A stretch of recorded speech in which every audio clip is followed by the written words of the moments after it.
നമ്മൾ ക്ഷേത്രങ്ങളിൽ തൊഴാൻ പോകുന്ന സമയത്ത് നടയ്ക്ക് നേരെ നിന്ന് തൊഴാൻ പാടില്ല എന്ന് പറയാറുണ്ട്. എല്ലാവരും കേട്ടിട്ടുള്ള കാര്യങ്ങളായിരിക്കും.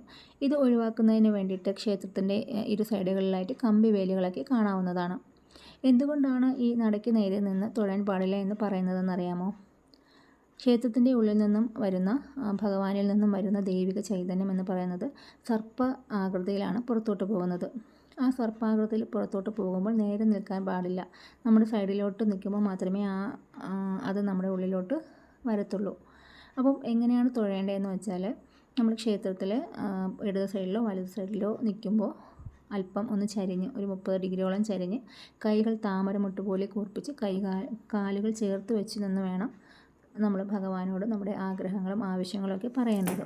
ഇങ്ങനെ ചെയ്യുന്നത് വഴി, ഈ വിരലുകൾ തമ്മിൽ ഇങ്ങനെ ചേർത്ത് വയ്ക്കുന്നത് വഴി നമ്മുടെ തലച്ചോറിൽ നിന്നും ഉള്ള പ്രാണോർജ്ജം ശരീരം മാസകലം വ്യാപിക്കുകയാണ് ചെയ്യുന്നത്. ഈ വിരലുകൾ വഴിയാണ് നമ്മുടെ ശരീരത്തിനുള്ളിലോട്ട് ശക്തികളെല്ലാം തന്നെ കയറുന്നത്. പൃഥ്വിശക്തി എന്ന് പറയുന്നത് ചെറുവിരൽ വഴിയും, ജലശക്തി എന്ന് പറയുന്നത് മോതിരവിരൽ വഴിയും, അഗ്നിശക്തി നടുവിരൽ വഴിയും, വായുശക്തി ചൂണ്ടുവിരൽ വഴിയും, ആകാശശക്തി പെരുവിരൽ വഴിയുമാണ് നമ്മുടെ ശരീരത്തിനുള്ളിലോട്ട് പ്രവേശിക്കുന്നത്.